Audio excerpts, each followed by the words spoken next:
Good afternoon, and welcome to this session. My name is Dan Morrison. I'm Vice President of Communications at the Pew Research Center. We do public opinion polling and data-driven social science research that helps public and decision makers put a finger on the pulse of what citizens are thinking and feeling.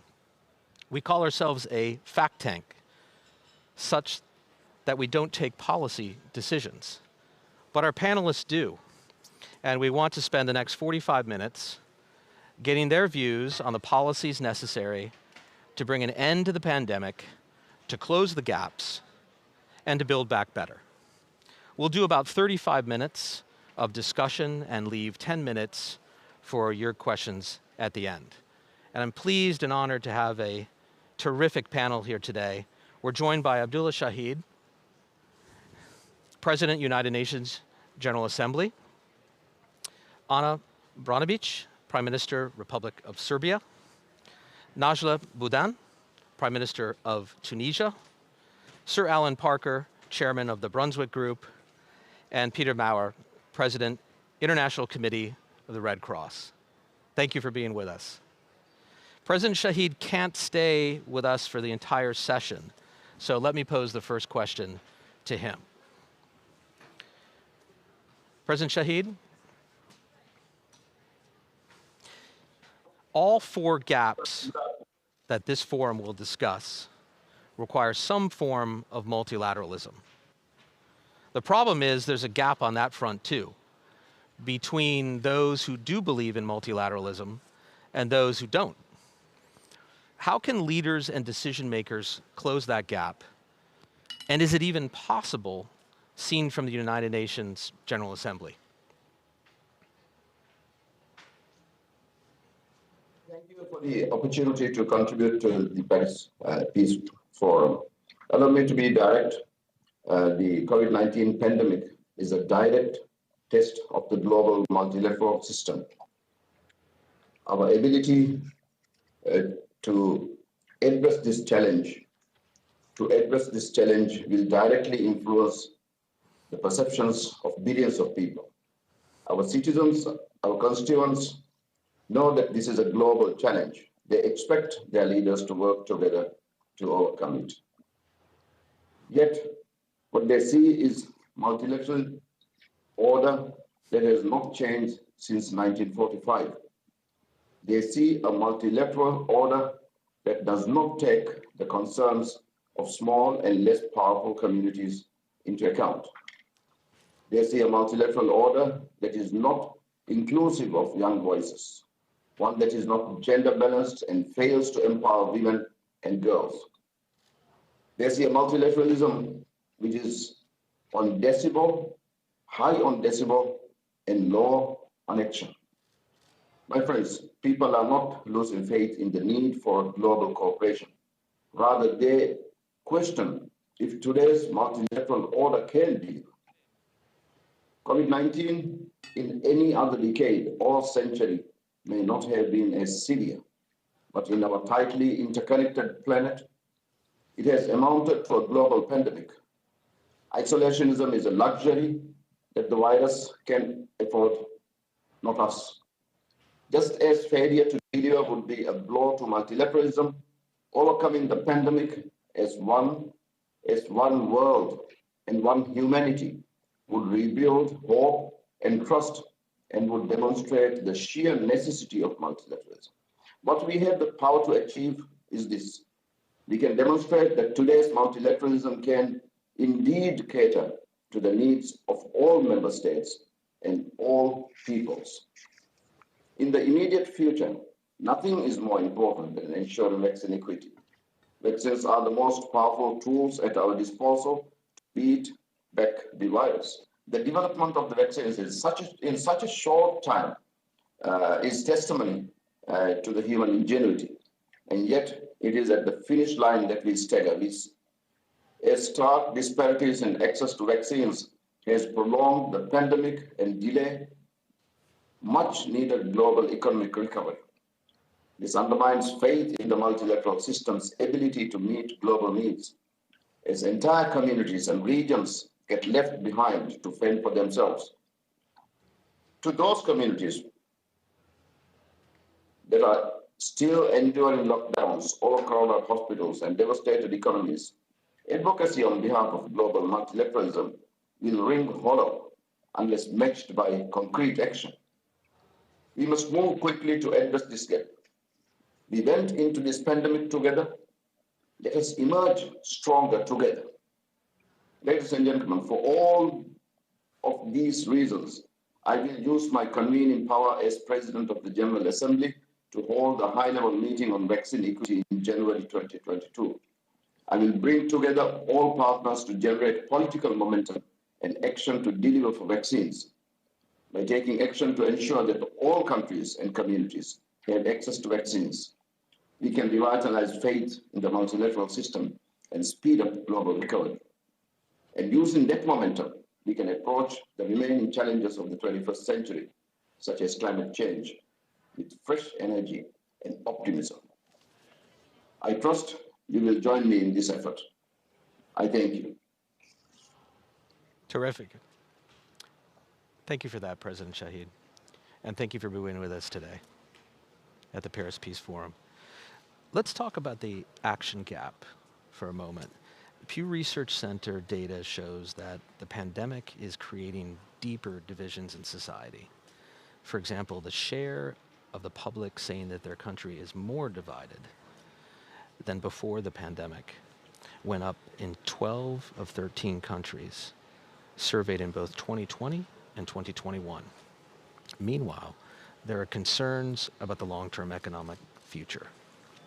Across the 17 publics that we surveyed in 2021, a median of 64% said that when their children and their country grow up, they will be worse off financially than their parents, while about a third, 32%, say that children will be better off than their parents' generation. Only in Singapore and Sweden do half or more hold this optimistic view. My question for you is, what actions do policymakers need to take now to turn these numbers around? Who'd like to field that?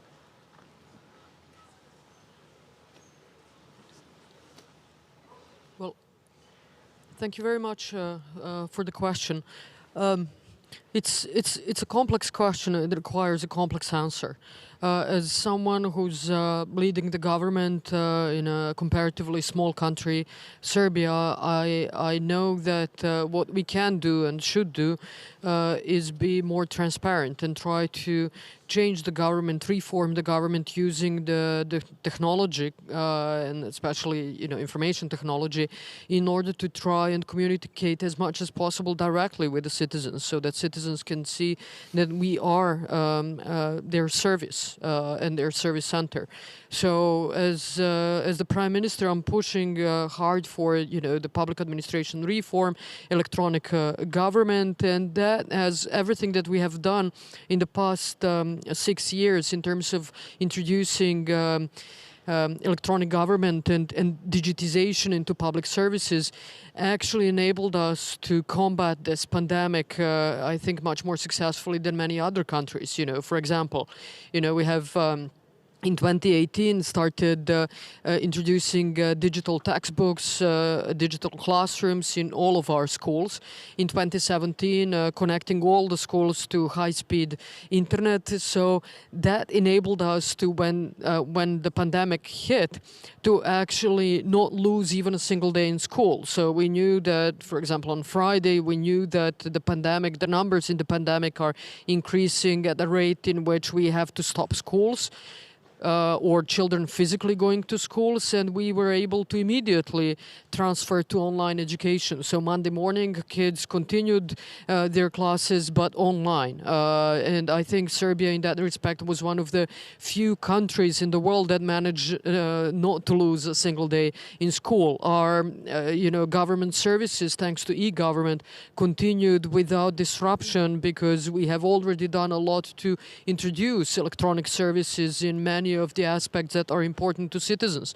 So if you wanted to enroll kids into kindergarten or into schools, you could do it electronically. No need to come physically to the school or any of the offices of public administration to do it. I think that I am more optimistic with regards to the future of our children. I think the major challenge is going to be the climate change. But otherwise, if we use the technology in the right way, I think that not just that our children will be better off, but they will have much more interesting jobs. And we could, down the line, talk about things as universal income because, thanks to digitization, things like artificial intelligence, we will be able to actually automate all of the stupid and boring jobs, and we'll be able to offer a much better future. But we need to talk about this to our citizens in a much more straightforward and direct manner.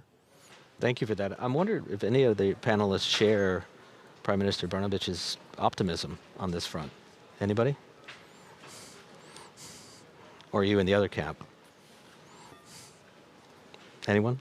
Well, Sir Alan? I think that what is interesting is we're hearing a voice much more powerfully from the next generation. And I'd completely agree with her that the call on climate change is clearly a very vivid and strong one. And they're looking at timeframes, they're looking at challenge, they're looking at an urge to create fundamental change much more powerfully. I come from the corporate world. I have a different set of responsibilities from some of my colleagues on this panel today. But the corporate world sees itself as having a greater responsibility and creating more opportunities and trying to close a lot more of those gaps than it did. Now, even seeing that's an important role was not there before. That simply was not on the agenda. So I think that is important. And I think there is an enormous amount of energy to make change now and give greater opportunities to close some of those inclusion gaps, to make those kind of moves. And I think you can see that. I often say I think the breakfast table is about as influential on a number of CEOs I know as their boardroom table. The next generation has got a very powerful and clear voice. I think new technologies are making that voice much more clearly heard, and I think offering new opportunities. So I find it, maybe I just find it difficult to get out of bed without being an optimist, but I see such a lot of positive energy coming up through. You've got to be realistic about the scale of the challenges, but there's much more radical thinking. And I think on subjects like that, you've got business much more aligned with societal issues than it ever was before. And we haven't had that energy in our society in a lot of countries the way it was. So I would at least have some, I couldn't leave the panel without some voice of optimism on that subject now. Great. Peter? Maybe if I can briefly come in here, I'm normally not on the optimistic side, given the work I'm doing. We are at the front lines of conflicts and in the most fragiles of the society. But where I join Anna with what she said is that connectivity brings leapfrogging perspectives, even in the worst of contexts in which we are operating today.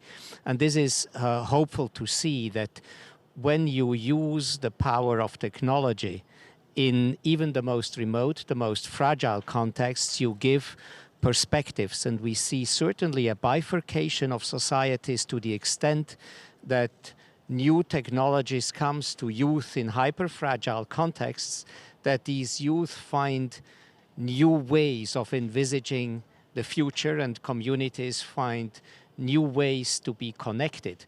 And so I would join Anna in saying that there is a possibility, but enhancing these possibilities, scaling and speeding these possibilities in marginalized societies is definitely a big task to go, and we are by far not yet there. I just want to pick up on something you said, Peter, and Sir Alan as well. You talked about climate change. We also talked about the technology. Moving on to the second gap that we're talking about here at the forum, the ambition gap. Pew Research Center data shows that many citizens lack confidence in the international system's ability to deal with climate change. A median of 52% across 17 publics in 2021 are not confident the actions of the international community will significantly reduce the effects of climate change. I guess my question for you is, beyond or short of hiring David Attenborough, how can policymakers help people visualize what needs to happen and potential wins? Peter?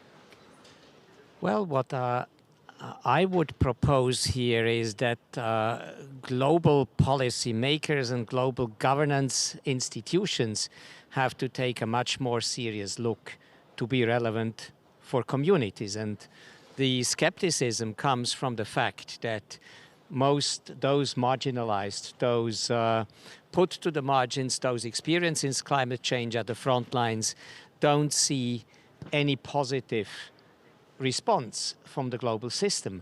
And I have very often the sense, as a representative of the Red Cross and Red Crescent movement, that these systems are almost autonomous.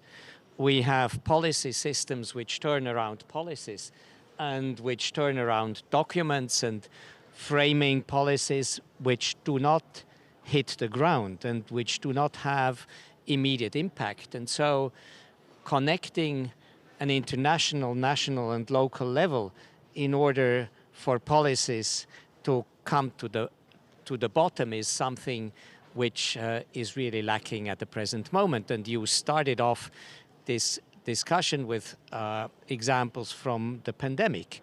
It's definitely our experience then on the last mile of bringing vaccines to people. People experience international institutions as highly ineffective, and rightly so, because we know the figures of inequity and inequality. They see big conferences with commitments, but they see very little support which is designed to what communities need. And I think one of the big issues is really how we can reconnect the needs of communities with what policymakers in institutions decide. And this will not happen through institutions only.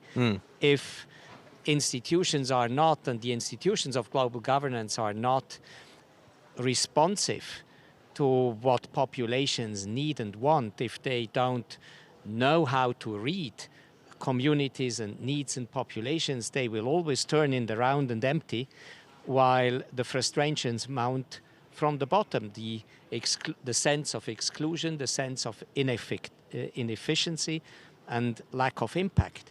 And so, rightly so, institutions today and global governance is challenged because obviously they are not responding to what communities wish.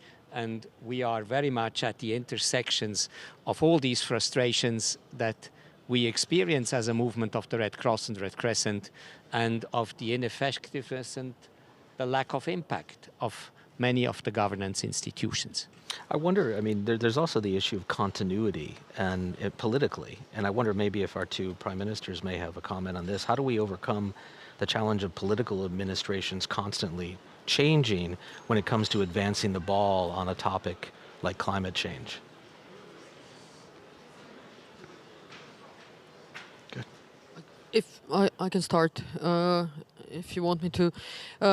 Firstly, I think in democracies, the idea is that the governments and the parliaments adopt strategic documents which are strategic precisely in order to set the goal and the action plan of how to reach that goal, regardless of which party is in power or who personally is in power, which is why it is so important to actually fully respect the democratic principles of really wide and very inclusive public discussion in which the entire society, including political parties, are participating, because that should be strategic documents, should be something that everyone should feel the ownership over those documents. But in particular, in terms of the climate change, energy transition, I think more and more we hear the voice of the citizens who are demanding the governments to do something about it, to do something about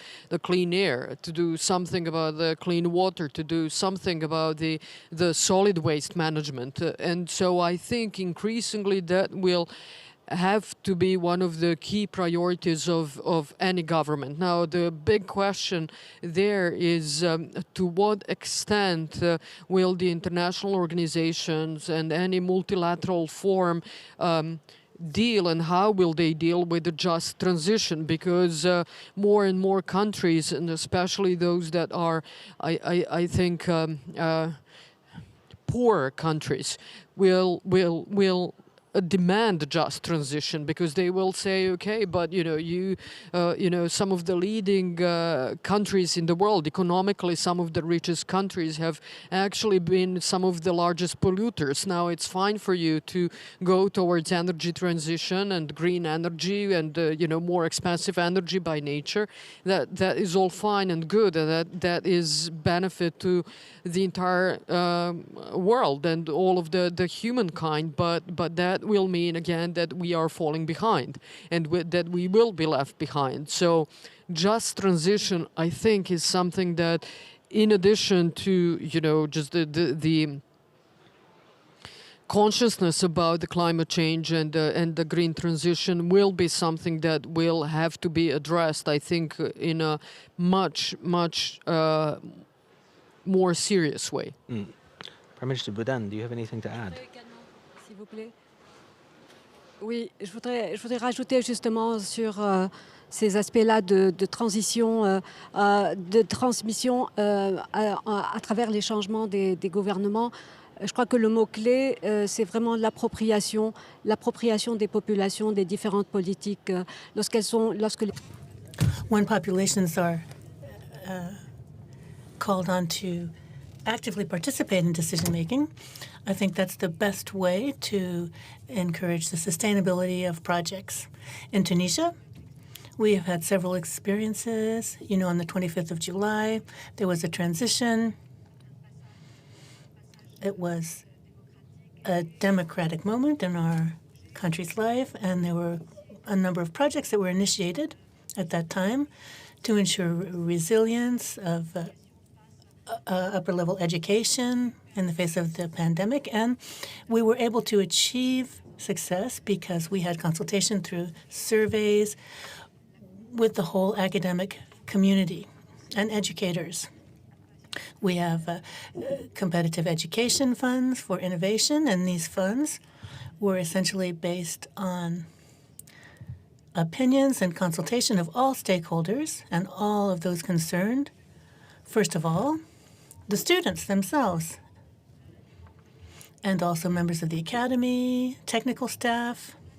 And thanks to this, thanks to these surveys, thanks to the analysis of these surveys, we were able to help them to create proposals to ensure the resilience of higher education in particular. And we have more blended learning.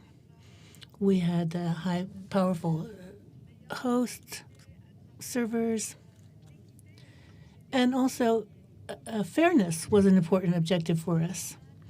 Fairness underpins all of our actions. Fairness in access to education for all. And we've been very agile in our response. Projects have already started up, and we're quite proud of this. So I would say that the key word is to consult those who are most concerned, take account of their opinions, and also ownership. Ownership is very important for durability of political decisions in this area. So, for greater resilience, that's what I would like to say. Thank you. South gap, the third gap that we talk about here at the forum. How can policymakers and leaders really close that gap when there are fundamental, frankly, societal priorities that differ between the North and the South? Anybody like to tackle that? Please. Oui, moi je voudrais revenir sur le multilatéralisme. I'd like to come back to multilateralism. I would listen to Mr. Said earlier, and I'd like to say that if there's a way to stop the pandemic and all of the waves that we've been seeing, I think this would be a real new world order that we need to establish based on human needs and the principles of fairness and solidarity on an international scale. I think once and for all, we have to turn our backs on ecocentrism. We have to define health as a common good for all in the world. And in a very pragmatic way, I could give you the example of Tunisia in the months of June and July. We had 25,000 deaths related to COVID-19. And thanks to multilateralism, thanks to international solidarity, through our diaspora, through countries that are friendly to us, we were able to make a great leap forward in our vaccination campaign. And we're very happy to see that last week, 40% of the population had been completely vaccinated. And now we're going to embark on the third round of vaccinations. So when multilateralism does its job, when there is a genuine international solidarity, then the countries in the greatest difficulty will be able to achieve what we call the Tunisian miracle. So we are very concerned with the patents on the vaccinations. We think that in order to end the pandemic, it is important that the patents on the vaccination, on the vaccine, become a common good, so that the countries that have the most advantages and the least advantages will be on equal footing. Another proposal that might interest you would be to set up a center for responsibility that would be independent, like the COVID Global Accountability Platform. We could have a COVID pact to accelerate the end of this pandemic. This center would be in charge of taking note of what has been done and also what might be done to make proposals for improving the response to COVID, to indeed avoid that this gap becomes wider between the wealthy countries and the less advantaged countries. We need to have a review of what the situation is today and what proposals to improve the situation for the future. That's what I can tell you as a concrete proposal that I would make. Peter, you had a comment, but real quick before. Yeah, just very quickly, I wanted really to appreciate what Naila just has said with regard to Tunisia, and once again highlighted, unfortunately, the Tunisian miracle isn't repeating itself in many other places yet. And what we see at the present moment is that the global multilateral institutions and their instrument, COVAX facility, is not functioning in a way to close the gap as we speak. Only 4% of the vaccines go to the poorest in that world. And so I appreciate a lot that countries in the middle income segment like Tunisia and others show also the way how this gap could be closed, because we are confronted with vaccine inequity and inequality, with a lot of obstacles from the delivery and production of vaccines to the last mile. Which is not yet there at the present moment. And so a lot of steps needs to be put on place in order to have an avenue bringing vaccines from higher production into the most fragile context for the time being. And I'd like to absolutely reinforce what my colleagues on my right have said.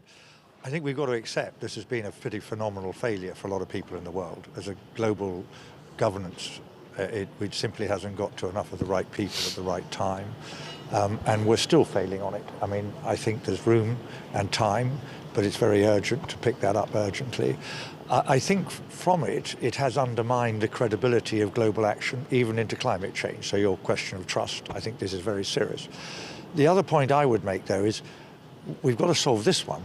We've got to be ready for the next one. Everything tells us there's going to be more of them, and they're going to be worse. And we weren't ready for this one because we'd actually pulled back our preparedness in the previous years. We'd done what we do too often, which is you make commitments and we don't put the money where those commitments said they were. So we didn't back those commitments up properly, and we actually pulled back in a number of cases. So I think we've got to look very hard at what we do next. I completely agree with Tunisian Prime Minister's view of how we create new organizations. It's going to take quite a big reimagining of the role of some of the multilaterals. You've got to reimagine, you've got to have WHO somewhere in the center of that.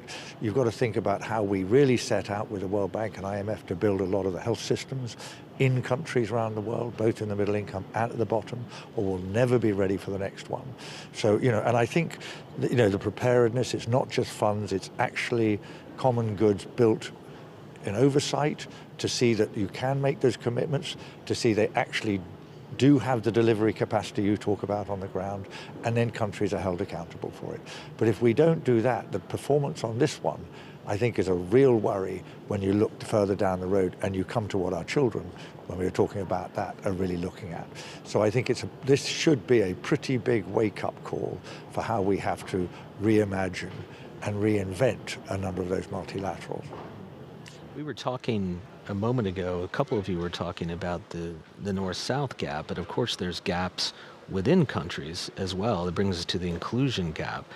Our research at the Pew Research Center shows that there's no doubt that there are elite gaps. Frankly, our research shows that elites are out of touch.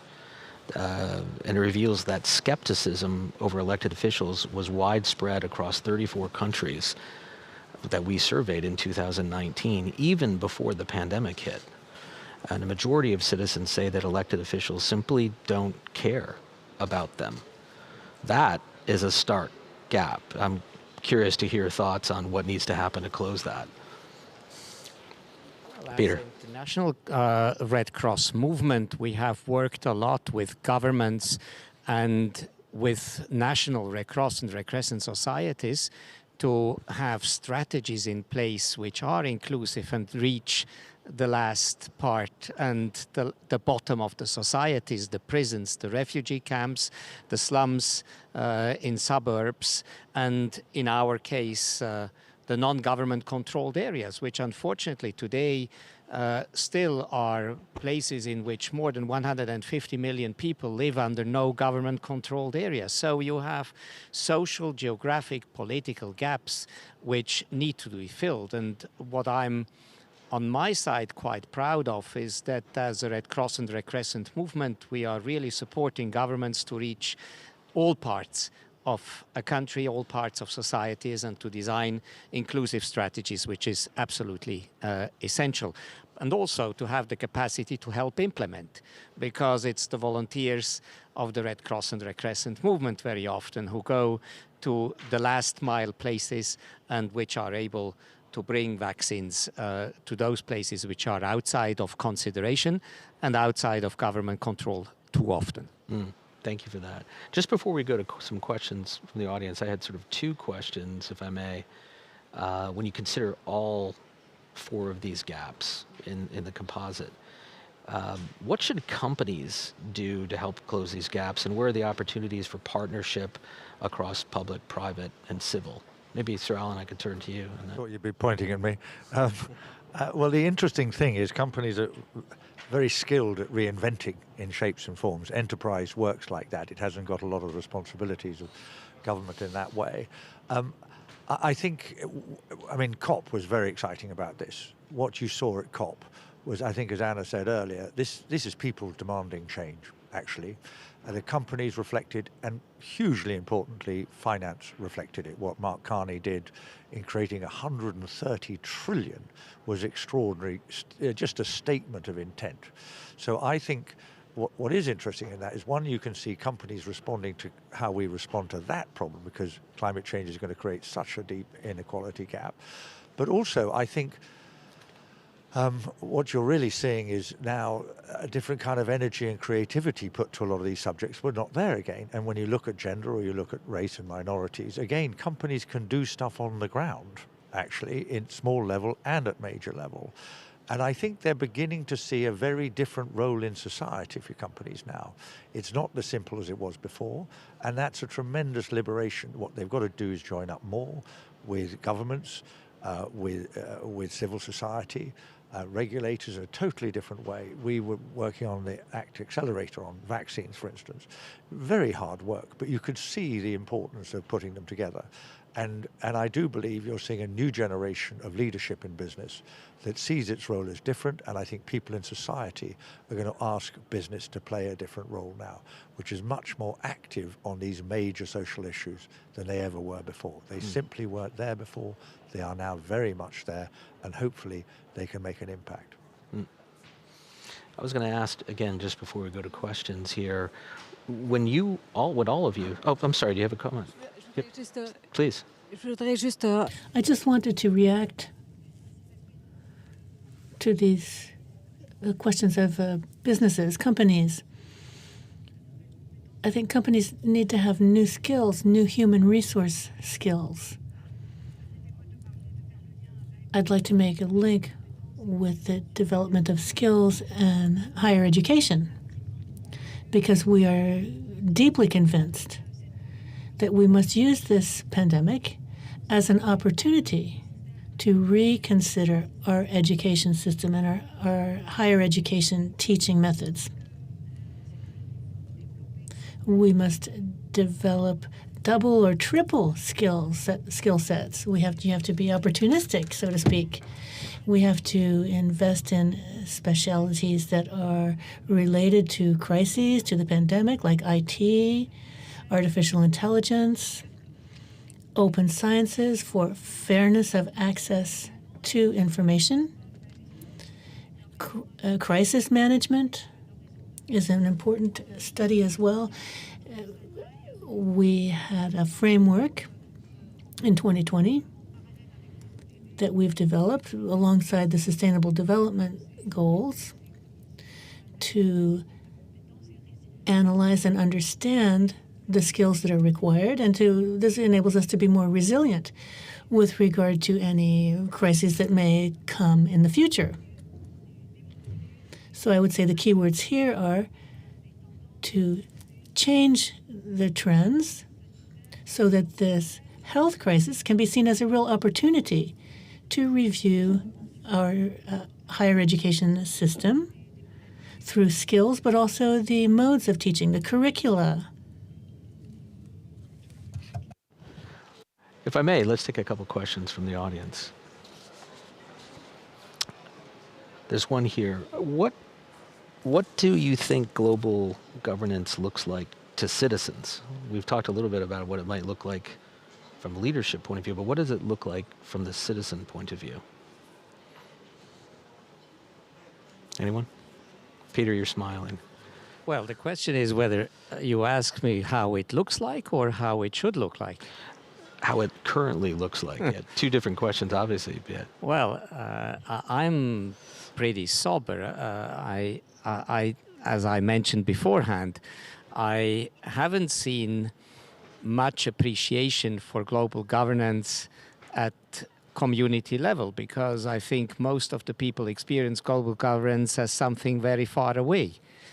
And they perceive global governance as institutions which are not as the